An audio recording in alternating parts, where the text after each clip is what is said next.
Hi everyone. तो हम लोग आज से ये कंपनी वाला थ्योरी शुरू करेगा।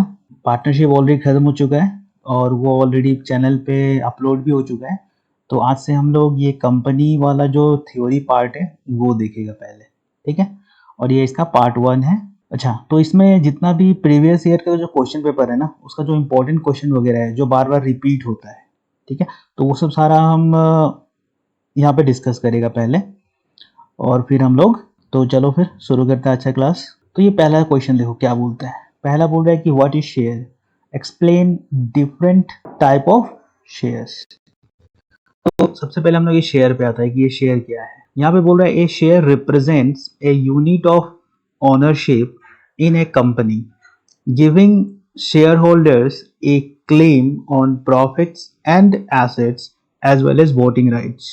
शेयर क्या होता है? Share represent a unit of ownership, ठीक है।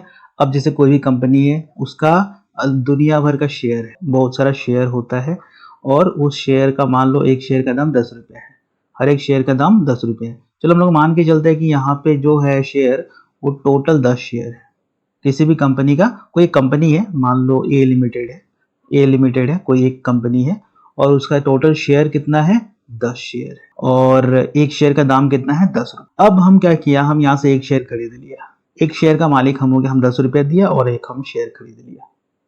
तो टोटल शेयर में से एक शेयर तो मेरा हो गया ना, तो उस कंपनी में मेरा भी हिस्सेदारी हो गया। तो वही बता रहे हैं यहाँ पे कि a share represents a unit of ownership in a company giving share holder. अच्छा, अब जैसे कि हम यहाँ का इसका शेयर खरीद लिया तो हम क्या हो गया इस कंपनी का? हम का हो गया शेयर होल्डर। हम इस कंपनी का क्या हो गया? Share holder. Giving share holder a claim of profit and assets as well as voting rights.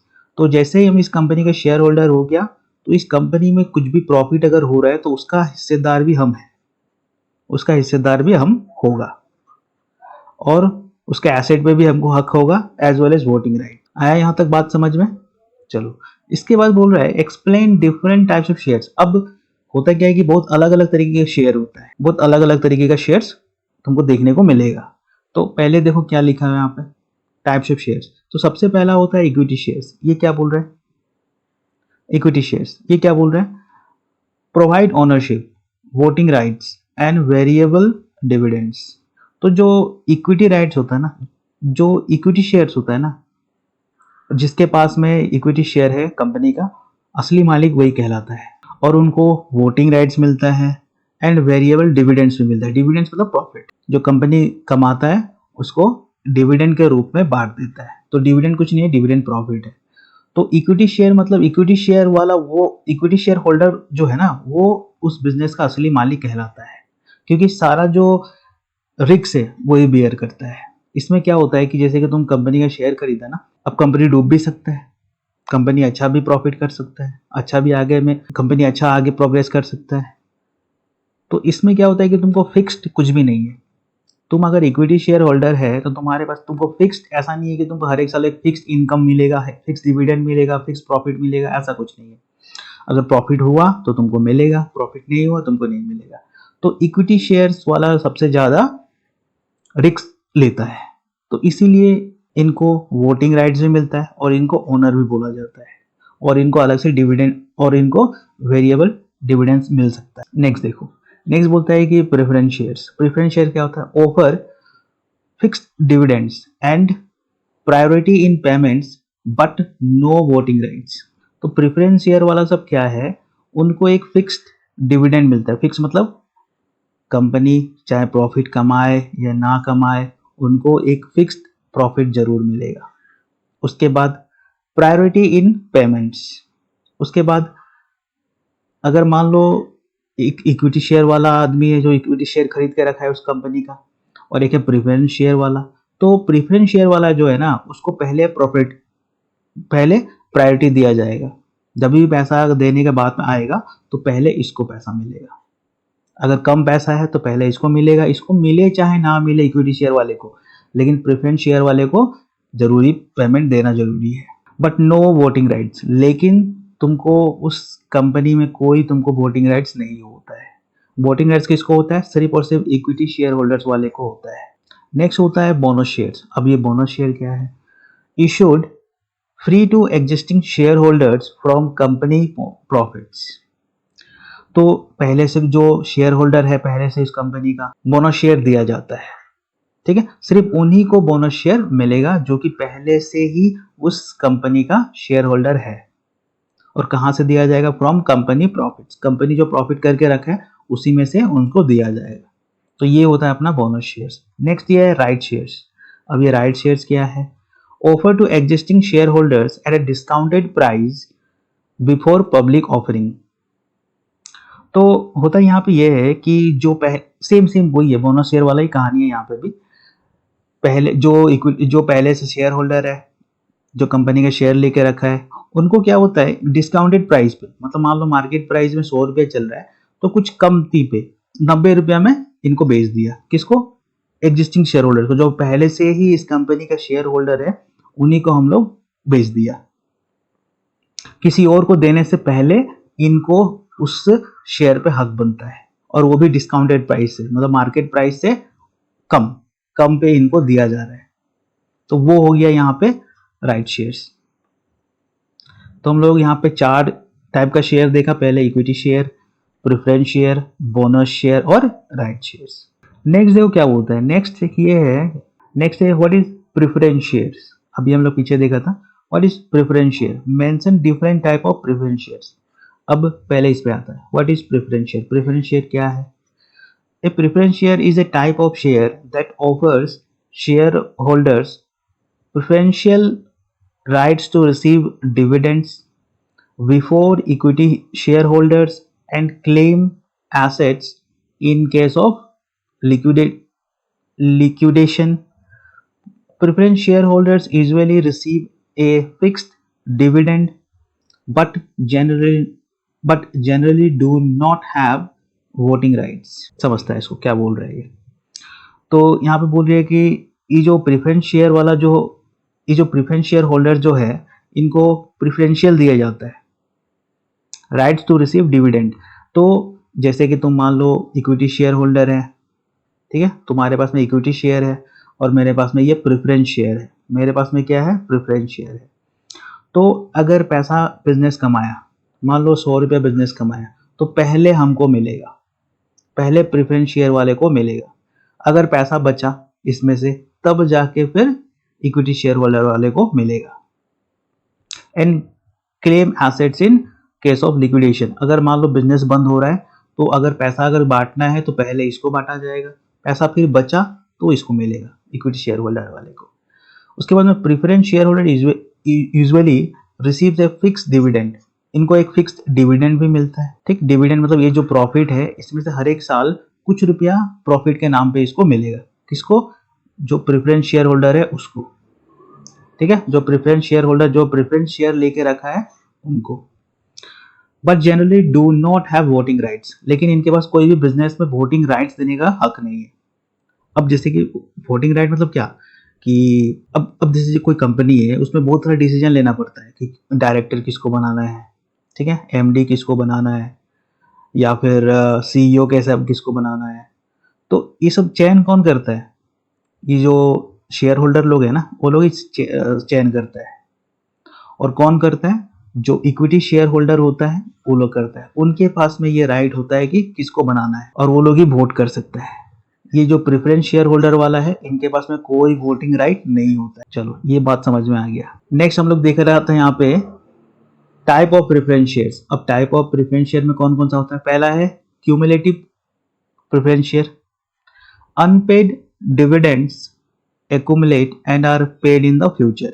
तो प्रेफरेंस शेयर में पहला जो है वो है क्यूमुलेटिव प्रेफरेंस शेयर। ये क्या बोल रहा है? अनपेड डिविडेंड्स, जो कि डिविडेंड जो पुराना बचा हुआ है, दिया हुआ नहीं है, ठीक है, जो बचा हुआ जो हम लोग बचा के रखा है, इकट्ठा करके रखा है, are paid in the future, उनको हम लोग फ्यूचर में पेमेंट करता है आगे चल के।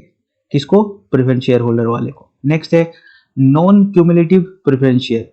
Unpaid dividends are not carried forward. इसके अंदर क्या होता है? जो अनपेड डिविडेंड्स है ना वो कैरीड फॉरवर्ड नहीं होता है। पार्टिसिपेटिंग प्रेफरेंस शेयर्स मतलब entitle to a share in surplus profits after fixed dividends, ठीक। ये वो शेयर है जिनको हम लोग सरप्लस प्रॉफिट्स देता है आफ्टर फिक्स डिविडेंड्स, मतलब फिक्स डिविडेंड तो मिलता ही है प्लस उनको सरप्लस प्रॉफिट भी मिलता है, मतलब एक्स्ट्रा एक्स्ट्रा प्रॉफिट भी मिलता है। नेक्स्ट क्या है, non participating preference share only receive fix dividend, इनको सिर्फ एक फिक्स डिविडेंड मिलता है, डिविडेंड मतलब प्रॉफिट, एक फिक्स प्रॉफिट मिलता है। नेक्स्ट है redeemable, redeemable preference share can be repurchased, can be repurchased by the company after a certain period, तो इनको एक पावर मिलता है कि ये लोग रीपर्चेज कर सकता है, can be repurchased by the company after a certain period. तो रिडेमेबल जो प्रेफरेंस शेयर होता है ना, वो क्या होता है, इसको जो कंपनी है वो वापस खरीद भी सकता है। जैसे कि मान लो हम खरीद लिया प्रेफरेंस शेयर, ठीक है, कौन सा preference share, redeemable preference share हम खरीद लिया, तो कंपनी के पास में एक हक रहता है कि वापस वो हमसे खरीद भी सकता है, वापस हमसे ले सकता है, ठीक है, एक सर्टेन पीरियड के बाद, मान लो 1 साल के बाद कंपनी वापस हमसे खरीद लिया वो जो शेयर है वो। Convertible can be converted into equity shares, अगर मान लो हम आज कन्वर्टेबल प्रेफरेंस शेयर खरीद लिया तो उसको आगे चल के हम इक्विटी शेयर में भी कन्वर्ट कर सकता है, और इक्विटी शेयर वाला तुम जानता ही है क्या होता है, उसके पास में वोटिंग राइट्स हैं और वो बिजनेस का ओनर भी है, इक्विटी शेयर होल्डर वाला। क्यों, क्योंकि सबसे ज्यादा रिस्क यही लेता है। चलो ये बात समझ में आ गया, आगे बढ़ते हैं। नेक्स्ट हम लोगों को दे रखा है यहाँ पे कि व्हाट इज डिवेंचर। अब डिवेंचर क्या है, तो ये debenture is a debt, debt मतलब लाइबिलिटी, उधारी। A debenture is a debt instrument used by companies to borrow funds from public with a promise to repay the principal and interest. Debenture holders are creditors and do not have ownership rights. ठीक, तो अब हम मान लो मेरा एक company है और हमको चाहिए फंड, फंड मतलब पैसा, मनी। हम क्या कर सकते हैं, हम बैंक के पास जा सकते हैं लोन के लिए, या फिर हम मार्केट में अपना डिवेंचर इशू कर सकता है, मार्केट में अपना डिवेंचर इशू कर सकता है। डिवेंचर कुछ नहीं है, एक कागज का टुकड़ा है जिसके अंदर मान लो लिखा हुआ है कि इस डिवेंचर का दाम कितना है, 10,000। जो पब्लिक है, हम बोलेगा पब्लिक को, देखो ये 10,000 का डिवेंचर है मेरा कंपनी का जिसका नाम ए लिमिटेड है, और तुमको हम साल का 15% देगा, तुम हमको 10,000 रुपया दो और हम तुमको साल का 15% देगा। तो मेरे पास में क्या आ गया, मेरे पास पैसा आ गया, और तुमको क्या फायदा है, तुमको उस 10,000 पे हर एक साल 15% इंटरेस्ट मिलेगा। इसमें एक टर्म भी होता है कि ये जो डिवेंचर है कितने साल का होगा, मतलब हम तुमको जो ये डिवेंचर दिया है 10,000 वाला डिवेंचर जिसपे लिखा हुआ है 15% तुमको इंटरेस्ट मिलेगा, कब तक, एक फिक्स पीरियड होता है, मान के चलते हैं कि 5 साल, तो 5 साल बाद हम तुमको वापस 10,000 रुपया भी दे देगा।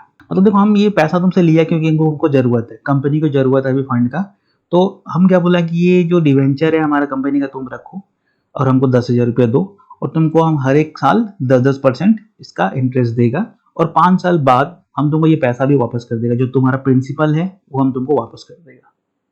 ठीक, अब देखो यहाँ पे प्रिंसिपल क्या है, प्रिंसिपल है ये 10,000 जो कि हम तुमसे लिया है, और हम तुमको क्या दे रहा है, इंटरेस्ट, हर एक साल 10% इंटरेस्ट दे रहा है। और ये जो 10,000 रुपया है हम अपने पास कितना साल रखेगा, हम अपने पास 5 साल रखेगा, और 5 साल बाद में हम तुमको ये 10,000 वापस कर देगा। तो तुम्हारा क्या फायदा है, तुम्हारा फायदा ये है कि तुम 5 साल तक हर एक साल 15% पर तुम कमाएगा, 15% तुमको इससे इंटरेस्ट मिलेगा, और एक बार 5 साल खत्म हो गया तो ये जो प्रिंसिपल अमाउंट है वो भी कंपनी तुमको वापस कर देगा।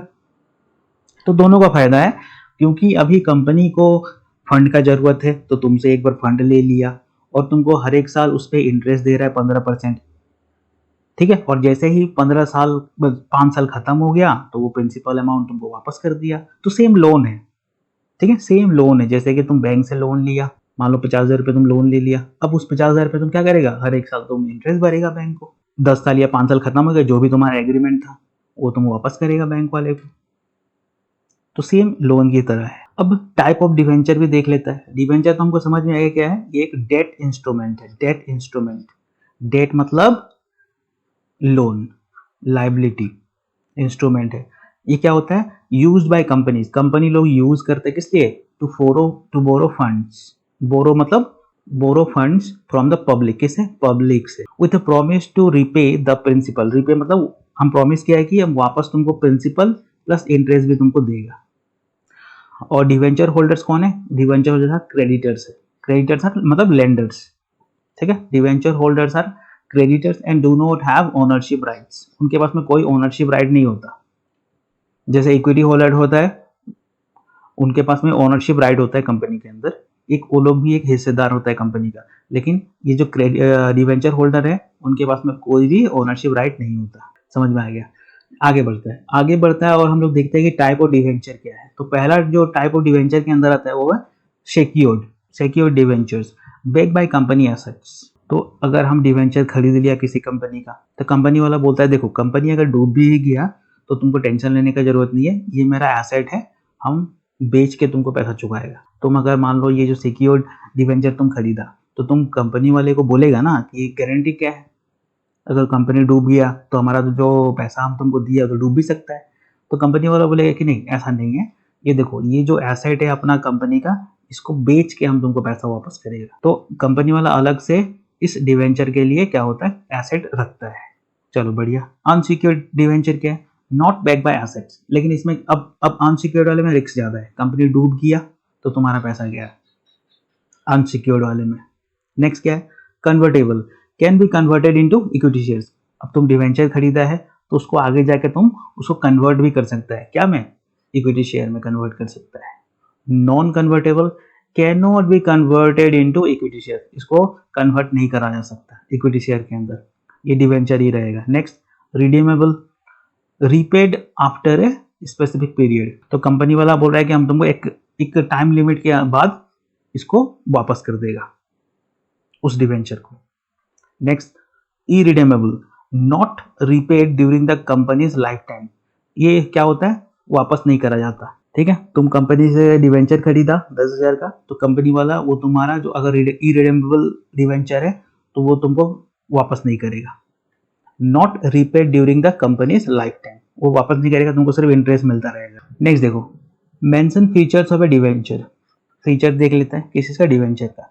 पहला क्या है? फिक्स इंटरेस्ट मिलेगा हमको। Debenture holders receive a fixed rate of interest regardless of company profits. Company का प्रॉफिट हो या ना हो, लेकिन कंपनी वाला तुमको एक फिक्स रेट ऑफ इंटरेस्ट देगा ही देगा। जैसे कि 10%, 15%, कुछ भी हो सकता है, जो भी तुम्हारा एग्रीमेंट में लिखा हुआ है वो तुमको फिक्स इंटरेस्ट मिलेगा ही मिलेगा। चलो ठीक है। दूसरा, no ownership rights. Debenture holders are creditors not owners and do not have voting rights in the company. ये तो समझ में आ ही गया तुमको। Next, maturity period. Debentures have a specified maturity date on which the principal amount is repaid. एक उसका मैच्योरिटी पीरियड होता है, जैसे बताया था कि तुम जो डिवेंचर खरीदते हैं वो 5 साल का हो सकता है, 10 साल का हो सकता है, कुछ भी एक पीरियड होगा। नेक्स्ट क्या होता है? सिक्योर्ड और unsecured. Debentures can be secured by company's assets और unsecured based on company's creditworthiness. तो हम जैसे बताया था कि अगर तुम कंपनी का डिवेंचर खरीदा तो तुम तो बोलेगा ना कि क्या गारंटी है, कंपनी डूब गया तो मेरा तो जो डिवेंचर हम खरीदा है वो भी खत्म हो जाएगा। तो दो तरीके का होता है, एक सिक्योर्ड एक अनसिक्योर्ड। सिक्योर्ड वाले में कंपनी वाला बोलता है कि ये रहा एसेट, ये बेच के पैसा देगा तुमको। लेकिन अनसिक्योर्ड वाले में क्या है, उसमें कोई एसेट का कोई गारंटी नहीं है, तुम्हारा डूब भी सकता है। चलो ठीक है। Next, tradable. Debentures can be traded on stock exchange providing liquidity to the. तो डिवेंचर जो है जैसे कि अब ट्रेडेबल का मतलब क्या है? अब जैसे कि मान लो वो डिवेंचर हम उस किसी कंपनी से हम खरीदा, ठीक है, किसी कंपनी से हम वो डिवेंचर खरीद लिया, एक डिवेंचर खरीद लिया 10,000 रुपया वाला। अब हम चाहे तो वो डिवेंचर किसी और आदमी को बेच सकता है, वो आदमी किसी और को बेच सकता है। तो ऐसे इस तरीके से उसको ट्रेड भी करा जा सकता है, ठीक। नेक्स्ट क्या बोलता है? नेक्स्ट बोलता है priority in payment. In case of liquidation debenture holders are repaid before share holders. तो अगर मान लो कंपनी डूब गया, कंपनी का ऐसा टाइम आ गया कि डूब गया है और कंपनी को बंद करना पड़ रहा है, और तुम डिवेंचर खरीद के रखा है कितना का? 10,000 का, ठीक। तुम कंपनी का डिवेंचर खरीद के रखा है 10, तो ये 10,000 रुपया तुमको पहले मिलेगा। किससे पहले मिलेगा? शेयर होल्डर से पहले मिलेगा। अगर शेयर होल्डर का पैसा मिले या ना मिले, लेकिन उससे पहले तुमको मिलेगा। किसको? जो डिवेंचर होल्डर है उनको पैसा मिलेगा। तो इसलिए यहाँ पे बोल रहा है प्रायोरिटी इन पेमेंट, तुमको पहले प्रायोरिटी दिया जाएगा, शेयर होल्डर लोग से पहले तुमको दिया जाएगा। नेक्स्ट क्वेश्चन देखो, नेक्स्ट क्या बोल रहा है, mention 3 differences between shares and debentures. तो एक तो शेयर्स है और दूसरा डिवेंचर है, इनका हमको डिफरेंस देखना है। तो पहला ownership, ownership represents ownership in the company. तो जो शेयर होल्डर है, जो शेयर होल्डर है वो क्या होता है, ओनर होता है, उनको ओनरशिप मिलता है कंपनी का। नेक्स्ट डिवेंचर में आ जाओ, रिप्रेजेंट्स ए लोन और debt owned by the company. तो कंपनी के लिए जो डिवेंचर होल्डर है ना वो कौन है, वो एक क्रेडिटर है, ठीक है। एक तरीके से जो कंपनी वाला है वो लोन लेके रखा है, ठीक है, एक लोन लेके रखा है, ओनर नहीं है बिजनेस का, बस चलो ठीक है। डिविडेंड वर्सेस इंटरेस्ट, तो share holders receives dividends, dividends मतलब प्रॉफिट, बिजनेस के अंदर प्रॉफिट हुआ तो वो जो शेयर होल्डर है उनको मिलेगा। विच आर वेरिएबल, वेरिएबल मतलब ऊपर नीचे भी हो सकता है, मान लो किसी साल तुमको 5% मिला, किसी साल तुमको 10% मिला, किसी साल तुमको मान लो 10,000 मिला, तो किसी साल 15,000 मिला, तो वो वेरिएबल है, फिक्स नहीं है। एंड नॉट गारंटेड, और गारंटी भी नहीं हो सकता, किसी साल तुमको नहीं भी मिल सकता है, अगर कंपनी का प्रॉफिट नहीं हुआ तो तुमको नहीं भी मिल सकता है। कौन, शेयर होल्डर्स में, ठीक है। आ जाओ, debenture holder receive fixed interest payments regardless of the companies profitability. तो कंपनी प्रॉफिट कमाए या ना कमाए तुमको फिक्स्ड इंटरेस्ट जरूर मिलेगा। नेक्स्ट है voting rights, share holders typically have voting rights in company decisions, ठीक है। वोटिंग राइट्स किसको मिलेगा, शेयर होल्डर्स को। Debenture holders do not have voting rights, इनको वोटिंग राइट्स नहीं होता।